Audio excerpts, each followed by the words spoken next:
اعوذ باللہ من الشیطان الرجیم بسم اللہ الرحمن الرحیم اللہم صلی علی محمد وآل محمد وعجل فرجہ. وزن الفعل وشرطه ان يختص بالفعل نحو ضرب وشمر وان لم يختص به فيجب ان يكون في اوله احد حروف المضارعہ ولا يدخله الهاء نحو احمد و یشکر و تغلب و نرجس الی آخر. دیکھیے گا آج کی جو ہماری گفتگو ہے وہ 90 سبب یعنی آخری سبب ہے. غیر منصرف کے اسباب میں سے آخری سبب کیا ہے؟ وزن فعل. ٹھیک ہے، اس کے متعلق ہمیں پڑھنا ہے. وزن فعل گرچہ یہ ہے کہ جو بورڈ پہ ہم نے لکھا ہے اگر یہ سمجھ میں آئیں گے تو درس جو بہت آسان ہوگا، نہیں سمجھیں گے تو تھوڑا سا مشکل ہوگی سمجھنے میں. اس لیے ہم نے کوشش کی ہے کہ اس کو سمجھانے کے لیے آپ کو مشجر کے طور پہ ہم نے لکھ دیا ہے. تھوڑا سا غور کر لیجئے گا تو بات آسانی سے سمجھ میں آ جائے گی. ٹھیک ہے، وزن فعل جیسا کہ خود اس اصطلاح سے آپ کو سمجھ میں آ جانا چاہیے. وزن فعل یعنی فعل کا وزن. یعنی کیا مطلب ہے؟ یعنی اسم جب کبھی فعل کے وزن پر آتا ہے، ٹھیک ہے، تو وہ کیا ہوتا ہے؟ غیر منصرف ہو جاتا ہے نا. اسم جب فعل کے وزن پر آئے تو وہ غیر منصرف ہوتا ہے. لیکن یاد رکھیے، غور کی میری طرف، وزن فعل کے وزن پر آنے کا مطلب یہ نہیں کہ جیسے جو اسم جیسے فعل کے وزن پر آ جائے وہ غیر منصرف ہوا. نہیں، جس طریقے سے باقی اسباب کے لیے شرط ہے اس طریقے سے وزن فعل کے لیے بھی شرط ہے. ٹھیک ہے، واضح انشاءاللہ.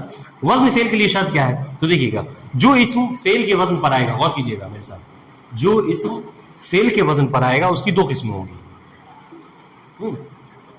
اور ہماری بات اس میں چل رہی ہے. یہ وزن فعل کا مطلب یہ کہ کوئی افعال کی بحث میں چلا جائے نہیں. ہم بحث کون سی پڑھ رہے ہیں؟ غیر منصرف کی. اور غیر منصرف کون ہوتا ہے؟ اسم ہوتا ہے. ہاں، تو یہ یاد رہے، وزن فعل کا مطلب یہ نہیں کہ آپ کوئی افعال کی بحث میں چلا جائے. ہم باب فعل نہیں پڑھ رہے ہیں، ابھی ہم باب الاسم میں ہیں. ٹھیک ہے، تو یاد رکھیے اسم کبھی کبھی فعل کے وزن پر آتا ہے، اور جب فعل کے وزن پر آتا ہے تو غیر منصرف ہوتا ہے، لیکن بدون شرط نہیں، مع شرط، شرط کے ساتھ. اب سنیے وہ شرط کیا ہے. کہہ رہے ہیں وہ اسم جو کہ فعل کے وزن پر آئے اس کی 2 قسمیں ہوں گی. ٹھیک ہے، ان یختص بالفعل، یا تو وہ جو وزن ہے، یختص میں ہوا کی ضمیر ہے جو پلٹے کے وزن فعل کی طرف، یا تو وہ جو وزن ہے فعل کا وہ مخصوص ہوگا فعل سے. وہ جو فعل، وہ جو وزن ہے، ٹھیک ہے، وہ مخصوص ہے کس سے؟ فعل سے. اچھا، فعل سے مخصوص ہونے کا مطلب کیا ہے؟ ہم نے آپ کو 1000 مرتبہ اس سے پہلے بھی سمجھایا ہے. ٹھیک ہے، کہ کوئی چیز مخصوص ہونے کا مطلب ہے کہ دوسرے والے میں چیز نہیں پائی جاتی. یہ اسی سے علامات اسم، علامات فعل، یہ سب ساری چیزیں ہیں ہم نے آپ کو سمجھائی تھی. اب کیا کہہ رہے ہیں کہ وزن کیا ہو؟ مخصوص ہو فعل سے. اس کا مطلب کیا ہے؟ یعنی سنیے، یعنی فعل سے مخصوص ہو.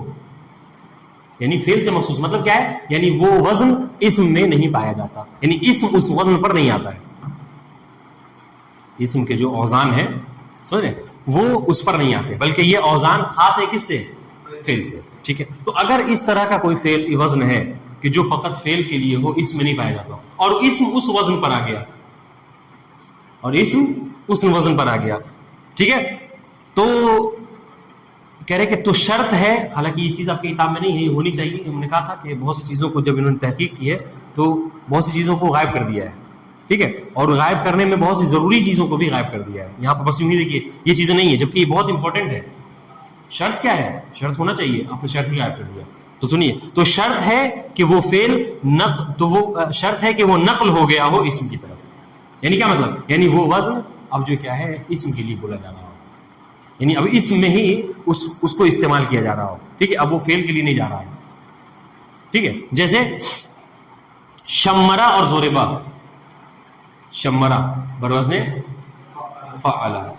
ٹھیک ہے، اب دیکھیے یہ فعلا، یہ جو ہے وزن ہے، یہ عام طور سے اس میں کرما بروزن. ٹھیک ہے، یہ کس میں بولا ہے؟ یہ فعل کے وزن ہے، لیکن اس فعل کے وزن پر شمرا آ رہا ہے جو کہ اس میں. غور کر رہے ہیں؟ تب کیا ہے؟ اب یہ جو کیا، یہ منقول ہو گیا، نقل ہو گیا. ٹھیک ہے، تو سنیے گا، شمرا اصل میں کہتے کسے ہے؟ اس کی بھی سن لیجئے. شمرا نکلا ہے تشمیر سے. تشمیر، اس کا مصدر تشمیر. اچھا، اس کا مطلب کیا ہوتا ہے؟ تشمیر کہتے ہیں اپنے آپ کو سمیٹنا.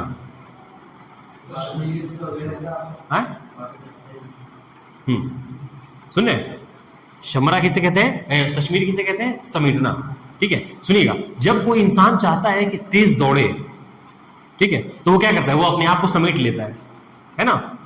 تو یہ شمرا اصل میں سنیے گا علم ہے. شمرا اصل میں کس کو بولا جاتا ہے؟ شمرا اس اونٹ کو بولا جاتا ہے جو بہت تیز رفتار دوڑتا ہے. کس کو بولا جاتا ہے شمرا؟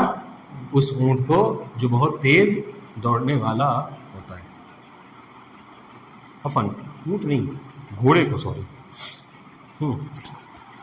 ایک منٹ دیجیے گا سر، ہم نے مانا دیا شمرا کی. ٹھیک ہے، یہ مطلب گھوڑے کے لیے ہے. اونٹ کا تو تیز رفتار دوڑنے کا مقصد نہیں ہے. ہاں اونٹ کے لیے، سوری گھوڑے کے لیے. ٹھیک ہے، تو دیکھیے گا یہ شمرا کس سے نکلا ہے؟ تشمیر سے. تشمیر کا مطلب کیا ہوتا ہے؟ اپنے آپ کو سمیٹ لینا، دامن کو سمیٹ لینا. جب کوئی چیز بہت تیز دوڑتی ہے تو کیا کرتی ہے؟ اپنے آپ کو سمیٹ لیتی ہے. اس مناسبت سے کیا گھوڑے کو، جو تیز رفتار گھوڑا ہوتا ہے اس کو کیا بولا جاتا ہے؟ شمرا بولا جاتا ہے. ٹھیک ہے، خیر ہم کو جو سمجھنا ہے وہ یہ ہے کیا کہ فعل جو ہے کیا ہے؟ اسم جو آئے ایسے وزن پر آئے کہ جو وزن مخصوص ہے کس سے؟ فعل سے. ٹھیک ہے، اور اب وہ منقول ہو گیا، اسم کے لیے استعمال ہونے لگا ہے. جیسے شمرا یہ اسم ہے، گرچہ وزن آپ کو کس کا لگ رہا ہے؟ کرما فعل کا وزن ہے، لیکن اس کے اوپر اسم آ رہا ہے. ٹھیک ہے، تو یہ کیا ہوگا؟ یہ غیر منصرف ہوگا. نقل ہونا یعنی کسی چیز کا، یعنی جیسے یہ اب جیسے یہ وزن تھا نا کرما اس کا فعل کا، لیکن شمرا جو ہے وہ یہ اب یہ اسم فعل کے لیے نہیں استعمال ہوتا بلکہ اسم کے لیے استعمال ہوتا ہے. یہ نقل انتقال کر جانا آپ کہتے ہیں، انتقال یعنی ایک جگہ سے دوسری جگہ چلے جانا. یہ وزن، یہ فعل، یہ جو وزن ہے یہ فعل سے اسم کی طرف آ گیا. ٹھیک ہے، اس طریقے سے زوربا. ٹھیک ہے، اگر یہ کسی کا نام رکھ دیا جائے، سمجھ رہے ہیں؟ زوربا. ٹھیک ہے، یہ اگر کسی کا نام ہو جائے تو کیا ہوگا؟ یہ بھی غیر منصرف ہوگا. ٹھیک ہے، اب اس پر آپ جو کیا ہے یعنی یہ اپنی ایک حالت پر باقی رہے گا. تو اس کو کیا کہتے ہیں؟ دیکھیے گا، تو اس کو کیا کہتے ہیں؟ یہ غیر منصرف ہو جاتا ہے. بات واضح ہے؟ تو کہنے کا مقصد کیا ہے کہ اگر اسم کسی ایسے وزن پر آ رہا ہے کہ جو وزن مخصوص ہے فعل سے، تو وہاں پر شرط یہ ہے کہ پھر وہ وزن منتقل ہو گیا ہو فعل سے اسم کی طرف. بہت آسان سی بات. دوسری شرط یہ جو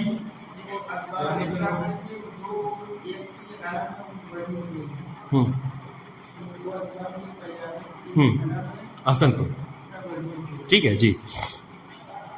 اب یہ دیکھیے گا دوسری بات کہہ رہے کہ فعل کا وزن ہے، لیکن یہ جو وزن ہے یہ مخصوص نہیں ہے فعل سے، بلکہ کیا ہے؟ اسم بھی اس وزن پر آتا ہے. اسم بھی اس وزن پر آتا ہے. دیکھیے گا دوسری قسم کہہ رہے اگر فعل سے مخصوص نہ ہو، کون؟ وزن. وہ وزن فعل سے مخصوص نہیں ہے، یعنی اسم کا بھی وزن ہو، یعنی اسم بھی اس وزن پر آتا ہو. تو پھر یہاں پر شرط کیا ہے؟ تو سنیے گا، تھوڑا شرط اس کا تھوڑا ڈیفیکلٹ ہے، شرط اس کی تھوڑا سا مشکل ہے. تو یہاں پر شرط یہ ہے کہ اس کے شروع میں حروف مضارعہ اتین جو ہے الف تا یا نون، ٹھیک ہے، حروف مضارع اس کے شروع میں ہونا چاہیے. ٹھیک ہے، اور کیا؟ اور اپنے آخر میں تائے تانیث کو قبول نہ کرتا ہو، اور اس کے آخر میں تائے تانیث نہیں لگا سکتے. ٹھیک ہے، تب جا کے آپ اس کو کیا کہیں گے کہ یہ غیر منصرف ہے. ٹھیک ہے، جیسے مثال دے رہے ہیں احمدو. اب دیکھیے احمد جو افعلو کا وزن ہے، یہ افعلو کا وزن مخصوص نہیں ہے فعل سے، افعلو کا وزن بلکہ کیا ہے؟ اسم بھی اس وزن پر آتا ہے. اسم تفضیل بھی، صفت مشبہ بھی افعلو کے وزن پر آتا ہے کہ نہیں ہے؟ تو پھر یہاں پر شرط وہ والی شرط نہیں ہے نقل والی، بلکہ یہاں پہ کیا شرط ہے؟ یہاں پہ دو شرط ہیں. پہلی شرط کیا ہے؟ پہلی شرط کہ حروف مضارعہ میں سے کوئی ایک اس کے شروع میں ہو. دوسری شرط کیا ہے؟ کہ ہاں آخر میں. اگر اس کو سمجھنا چاہے کوئی تو اس ٹیکٹس سے سمجھ سکتا ہے، اس طریقے سے سمجھ سکتا ہے کہ تو وہاں پر اگر کوئی ایسا وزن ہے کہ جو اسم کے لیے بھی استعمال، تو اس کے لیے دو شرط ہیں، ایک شرط اس کے شروع کے لیے، ایک شرط اس کے آخر کے لیے. شروع کے لیے کیا شرط ہے؟ کہ حروف مضارع میں سے کوئی ایک ہو. آخر کے لیے کیا شرط ہے؟ کہ اس کے آخر میں تائے تانیث نہ آتی ہو. ٹھیک ہے، یا اور آسان کروں تو اس میں دو شرطیں ہیں، ایک شرط شرط وجودی ہے یعنی جس کا ہونا چاہیے، اور ایک شرط شرط عدمی جس کو نہیں ہونا چاہیے. جو ہونے والی شرط ہے وہ کیا ہے؟ حروف مضارع میں سے کوئی ایک ہو شروع میں. اور نہ ہونے والی چیز ہے کہ تائے تانیث نہیں ہونا چاہیے. جسے مثال دیکھیے، مثال دے رہے احمدو. ٹھیک ہے، آپ دیکھیے یہ احمدتن آپ نے آج تک ابھی عربی میں نہیں سنا ہوگا، یہ تائے تانیث کو کبھی قبول نہیں کرتا. ٹھیک ہے، اور شروع میں دیکھیے الف، وہ حروف مضارع میں سے الف حمزہ موجود ہے نہیں. اس طریقے سے یش کرو افعلو کا وزن پر آتا ہے. ٹھیک ہے، یہ دیکھیے یہ کیا ہے؟ یہ یشکرتن نہیں سنا ہے آپ نے، تائے تانیث قبول نہیں کرتا اور یا شروع میں موجود ہے. ٹھیک ہے، اس طریقے سے باقی اور مثال ہے. ہاں اب دیکھیے شرط جس میں نہیں پائی جاتی ہے، ٹھیک ہے، اس کی مثال سنیے. جیسے ارملو، وزن وہی ہے، افعلو کا وزن ہے، اور اس پر فعل بھی آتا ہے، اس پر اسم بھی آتا ہے، مخصوص نہیں ہے فعل سے، ٹھیک ہے. اور شروع میں دیکھیے شروع والی شرط موجود ہے، یعنی الف حمزہ موجود ہے اس کے شروع میں، لیکن یہ ارملو، ارمل کسے کہتے ہیں؟ ہاں ارمل جو ہے آخر یہ فقیر کو کہتے ہیں، ٹھیک ہے. ہاں عام طور سے یہ ارملہ یہ بیواؤں کے لیے استعمال ہوتا ہے، ٹھیک ہے. سنیے گا، تو ارملو کیا ہے؟ یہ غور کیجیے گا، ارملو یہ محل شاہد ہمارا نہیں ہے. کیوں؟ اس لیے کہ ارملو کے شروع میں تو حمزہ ہے، الف مضارعہ ہے، لیکن آخر میں کیا ہے؟ یہ تائے تانیث کو قبول کر لیتا ہے. ارملہ یعنی بیوہ کو استعمال کرتے ہیں، دیکھیں ارملتن یہ آتا ہے، تو یہ محل شاہد ہے کہ نہیں؟ یہ کون ہے؟ کیوں؟ اس لیے کہ تائے تانیث کو قبول کر لیتا ہے. ہم نے کیا شرط رکھی ہے؟ ہاں کہ وہ وزن جو کہ اسم اور فعل دونوں میں آتا ہے، اس کے لیے دو شرط ہے، ایک آخر کی شرط ہے اور ایک شروع کی شرط ہے. شروع میں اس کے عرف مضارع میں اس کو ایک ہونا چاہیے، آخر میں تائے تانیث کو قبول نہیں کرنا چاہیے، تائے تانیث کو قبول کرنا ہے. سمجھ میں آ گئی بات؟ کوئی مشکل تو بتائیے گا. یہاں پہ یہ نقل والی بات سمجھ میں آئی؟ ہاں کہ وہ جو وزن ہے وہ فعل سے اب اسم کی طرف منقول ہو گیا ہے. اب جب شمرا کہا جاتا ہے آپ اسم سمجھتے ہیں اس سے. شمرا کا مطلب کیا ہے؟ تیز رفتار گھوڑا، تیز رفتار گھوڑا، ٹھیک ہے. زوریبا اگر کسی کا نام رکھ دیا جائے، بہت واضح. تو اب آپ گرچہ یہ وزن ہے مخصوص ہے فعل سے، فعل مجہول آتا ہے اس میں، لیکن کیا ہے؟ آپ نے اس کو نام رکھ دیا اسم کسی کے لیے، بہت واضح. تو یہاں پر دو سبب ہو گیا، وزن فعل اور علم. واضح انشاءاللہ؟ دیکھ لیجیے صاحب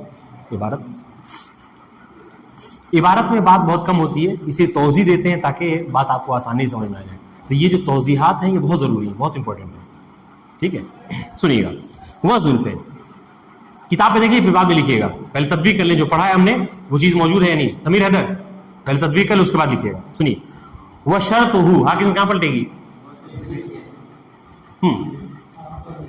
وزن فعل کی شرط ہے کیا؟ ان یختص بالفعل، کہ وہ کیا ہو؟ کہ وہ مخصوص ہو فعل سے، ٹھیک ہے. کون سی قسم ہماری اس میں جو لکھا ہے مشجر میں؟ پہلی والی قسم، ٹھیک ہے، کہ وہ فعل سے، یعنی کیا مطلب؟ یعنی وہ وزن صرف اور صرف فعل کے اندر پایا جاتا ہے، ٹھیک ہے. جیسے زوریبا، ہم نے بتایا زوریبا اگر کسی کا نام رکھ دیجیے اسم کے طور پہ، ورنہ ایسے یہ مخصوص ہے فعل سے، فعلا کا وزن ہے، مجہول اس میں استعمال ہوتا ہے. اس طریقے سے شمرا، فعلا، ٹھیک ہے، اس میں بھی وہی وزن مخصوص ہے فعل سے، ٹھیک ہے، اسم اس پر نہیں آتا ہے. یہاں حالانکہ یہاں پہ توضیح دینی چاہیے تھی، وہ جو بتایا آپ کو. اور اصل ہدایہ میں کیوں کہہ رہا ہوں کہ اصل ہدایہ جو اٹھا کے دیکھیے گا نسخے میں یہ چیز موجود ہے کہ شرط و شرط ہو کیا ہے؟ شرط یہ نہیں ہے کہ مخصوص ہو فعل سے، نہیں، شرط یہ کہ اگر وزن فعل مخصوص ہے فعل سے تو شرط کیا ہے؟ کہ اس کا منقول ہونا ضروری ہے، نقل ہونا ضروری ہے. کیا مطلب؟ یعنی وہ اب فعل سے اسم کی طرف آ گیا. اچھا یہ اسم کی طرف کیسے آ گیا؟ کہ چونکہ اس کے لیے کسی کا نام رکھ دیا گیا، زوریبا کسی کا نام رکھ دیا، سمجھے. شمرا یہ ٹھیک ہے وزن فعل کا، لیکن یہ گھوڑے، تیز رفتار گھوڑے کا نام رکھ دیا گیا. نقل نہیں ہوئی تو ایک چیز کا ایک جگہ سے دوسری جگہ چلے جانا، جو انتقال کہتے ہیں، مر جانے کو کیوں کہتے ہیں؟ انسان دنیا چھوڑ کے آخرت کی راہ طرف چلا جاتا ہے، سمجھے. نقل ہونا یعنی منتقل ہو جانا، ٹھیک ہے. سنیے گا، وَإِن لَمْ يَخْتَص بِهِ، اور اگر یختص میں ہوا کہ پلے کس کی طرف؟ وزن فعل. اور اگر یہ وزن فعل مخصوص نہ ہو، اس کو لکھیے گا، یہ جو باتیں بتا رہا ہوں کتاب میں نہیں ہے، پھر بعد میں پریشان ہوں گے. اگر یہ وزن فعل مخصوص نہ ہو فعل سے، بھی کی پلے کس طرف؟ بالفعل. اگر یہ وزن فعل مخصوص نہ ہو فعل سے، مطلب کیا ہے؟ اگر مخصوص نہ مطلب کیا ہے؟ کہ اسم کا بھی وزن یہ ہو، یعنی اسم کے اندر بھی وزن پایا جاتا ہو، ٹھیک ہے. فیجب، تو یہاں پر شرط کیا ہے؟ تو کہہ رہے شرط فیجب یعنی فیلزم، تو لازم ہے، ٹھیک ہے، ان یکون فی اولہ احد حروف المضارعہ. دیکھیے ہم نے آپ کو بہت آسان سمجھایا ہے، اس سے زیادہ آسان نہیں سمجھایا جا سکتا، کہ اگر وہ وزن فعل کے ساتھ ساتھ اس میں بھی پایا جاتا تو یہاں پر دو شرط ہے، ایک شرط اس کے شروع کے لیے، ایک شرط اس کے آخر کے لیے. تو فیجب فی اول، یہ پہلی والی شرط جو شروع میں آنی چاہیے، تو اس کے شروع میں شرط کیا ہے؟ کہ فیجب فی اولہ، تو واجب ہے، لازم ہے، ضروری ہے کہ اس کے اول میں کیا ہو؟ احد حروف المضارعہ، کہ حروف مضارعہ میں سے کوئی ایک موجود ہو. ہاں ہاں، فی اول الوزن، اول وزن فعل کہیے، ٹھیک ہے. تو اس کے اول میں کیا ہو؟ احد حروف المضارعہ، حروف مضارعہ میں سے کوئی ایک ہو. اچھا حروف مضارع کیا ہے اوپر آپ لکھ لیجئے گا, پتہ ہے آپ لوگوں کو, ٹھیک, اتین اس کو ولا يدخلہ الہاء, ہاں اس کے لیے یدخل کے لیے فاعل ہوگا, اور اس کے لیے اور اس پر داخل نہ ہو کیا, ہاں ہاں دیکھیے گا. اور یہ جو شرط ہے کیا ہے, آخر میں لکھ لیجئے, یہ شرط جو ہے ولا يدخل الہاء اور اس کے آخر میں ہا. یہاں پہ ہا کی بات ہے, ہم نے آپ کو سب سمجھایا تا, ٹھیک ہے. تو یہاں پر دراصل مسئلہ کیا ہے, مسئلہ یہ ہے کہ جب کبھی گولتا ہوتی ہے آخر میں, جب اس کو وقف کرتے ہیں تو گولتا ہا میں بدل جاتی ہے نا. آپ ارملتن کہتے ہیں, جب رکتے ہیں تو کیا ہوتا ہے ارملہ. قائمتن کہتے ہیں, رکتے تو کیا ہوتا ہے قائمہ. واضح انشاءاللہ, ہاں. تو غور کیجیے گا, اور اس کے آخر میں ہا, ٹھیک ہے, داخل نہ ہو. بات واضح. یہ شرط کیا ہے, آخر سے مخصوص ہے. مثال دے رہے ہیں جیسے نح احمدو, یہ محل شاہد ہے کہ نہیں ہے, احمدو, احمدوں میں کیا ہے, دیکھیے شروع میں علامت مضارع میں سے حمزہ و الف موجود ہے, ٹھیک ہے, حمزہ میں موجود کہہ لیجئے, ٹھیک ہے. اور آخری شرط کیا ہے, آخر میں جو کہا کہ ہا یا تا تانیث ساکنہ, ٹھیک ہے, یہ کیا ہے, اس کو قبول نہیں کرتا. احمدتن آپ نے کوئی ورڈ کبھی عربی میں نہیں سنا, ہاں ٹھیک ہے. اچھا دوسری بات ویشکرو بروزن افعلو, دیکھیے, اور ہم نے آپ کو سمجھایا کہ یہ وزن جو ہے مخصوص نہیں ہے کس سے, فعل سے, بلکہ یہ وزن اس میں ہی پایا جاتا ہے, اس میں تفضیل صفت مشبہ اس کے اوپر استعمال ہوتے ہیں. بات واضح ہے. یہاں پر شرط جو ہے کیا ہے, ایک اول میں, دو ایک آخر میں, ولا يدخل الہا اور اس کے آخر میں ہا نہ آتا ہو, ٹھیک ہے. نحو احمدو و یشکرو و تغلبو و نرجسو, یہ چار مثالیں کیوں دی, احسنتم, یہ چار مثالیں اس لیے دی ہیں کیونکہ ہر ایک کے شروع میں حروف مضارعہ میں سے ایک موجود ہے. الف, احمدوں میں الف, یشکروں میں یا, تغلبوں میں تا اور نرجسوں میں نون. بات واضح ہے. یہ چار مثال کیوں دی, وہ چار حروف مضارعہ کی وجہ سے, سمجھ رہے ہیں. تو یہ چاروں ہمارے محل شاہد ہیں. کیا محل شاہد ہے, کہ چاروں کے کا وزن جو ہے وہ مخصوص نہیں ہے فعل سے, ٹھیک ہے. شروع میں حروف مضارعہ میں سے کوئی ایک حرف آیا ہے, اور آخر میں یہ ہا کو قبول نہیں کرتا. بات انشاءاللہ. اب سنیے, فَأَرْمَلُ یا ارملن کہیے, فَأَرْمَلٌ منصرف, ارملن یہ جو کیا ہے, یہ منصرف ہے, یعنی یہ غیر منصرف نہیں ہے, یہ کیا ہے, منصرف ہے. حالانکہ دیکھا جائے تو اس کا وزن وہی ہے جو احمدوں کا ہے, افعلوں کے وزن پر ارملو, لیکن پھر بھی یہ منصرف. اچھا منصرف ہونے کا مطلب کیا ہے, سمجھ رہے ہیں, منصرف ہونے کا مطلب یہ ہے کہ یہ تنوین کو قبول کرے گا, ٹھیک ہے, کسرے کو قبول کرے گا, ٹھیک ہے. تو ارمل کہہ رہے ہیں یہ منصرف ہے. وجہ سنیے, کیوں منصرف ہے, وزن تو وہی ہے, ٹھیک ہے, وزن وہی ہے, لِقَبُولِهِ التَّاء, ٹھیک ہے. یہاں پر بھی دیکھیے انہوں نے کیا کیا ہے, تبدیلی کی ہے. مجھے تو یاد آ رہا ہے کہ جو اصل وہ ہے ہدایت کی کتاب ہے, اس میں وہ جو ولا يدخلہ الہا, وہاں پہ یعنی تائے تانیث کی بات ہونی چاہیے تھی. دیکھیے یہاں پر آگے پلٹ گئے, تو کیا کہا, لِقَبُولِهِ التَّاء, کیونکہ ارملہ کیا ہے, ارمل کیا ہے, یہ تا کو قبول کرتا ہے, تائے تانیث کو, ہے نا. مطلب کیا ہے, نہ قولہم, جیسے ان کا یہ کہنا, ارملۃ امرأۃ ارملہ, ارملہ کسی کہتے ہیں, بیوہ عورت کو, ارملہ یعنی بیوہ, یعنی بیوہ عورت, ٹھیک ہے جی, نہیں سمجھے, تیز بولے بھائی, فقیر نہیں, ہم لوگ ارملہ بیوہ عورت ہوتے ہیں. بس ایسی بات ہے, جو بیوہ ہوتی ہے وہ شوہر کے سرپرستی نہ ہونے کی وجہ سے فقیر ہو جاتی تو کہہ سکتے ہیں. حالانکہ یہ مثال ہدایہ میں نہیں ہے, معلوم ہے ہدایہ میں کیا مثال دی ہے پتہ ہے, وہ بھی سن لیجئے تاکہ آپ کو یاد رہے. ہدایہ میں دیا ہے کیا, کہ یعملۃ, ناقۃ یعملہ, ہدایہ کی مثال سنو جو انہوں نے حذف کی ہے, ناقۃ یعملۃ, یعملۃ, ٹھیک ہے. یعملہ کسے کہتے ہیں, بہت زیادہ عمل نکلا ہے, بہت زیادہ کام کرنے والی, بہت زیادہ کام کرنے والی اونٹنی. ناقہ کہتے ہیں اونٹنی کو, ٹھیک ہے. اور یعملۃن کیا ہے, یہ بہت زیادہ کام کرنے والی اونٹنی, ٹھیک ہے. تو اس کا وزن کیا تھا, یعملو. تو اس لیے وہاں پہ ہدایہ جو اس میں عبارت ہے وہ اس طریقے سے ہوگی. کیا یہاں پہ کیا کہا تھا, یہاں پہ کہہ رہے فَأَرْمَلُن نا, یہاں پہ وہاں پہ کیا ہے, فَيَعْمَلُن مُنْصَرِفٌ لِقُبُولِهِ التَّاء, ٹھیک ہے. تو یعملون کیا ہے, یہ منصرف ہے کیونکہ وہ تا کو قبول کرتا ہے. اور اس کی مثال یا عملتن ناقتن یا عملتن, یہاں پر انہوں نے مثال کو بدل دی, حالانکہ آسان کیا, ایزی کیا, یہ اس میں کوئی مشکل نہیں ہے. بات واضح ہوئی؟ ٹھیک ہے. والسلام علیکم ورحمۃ اللہ وبرکاتہ.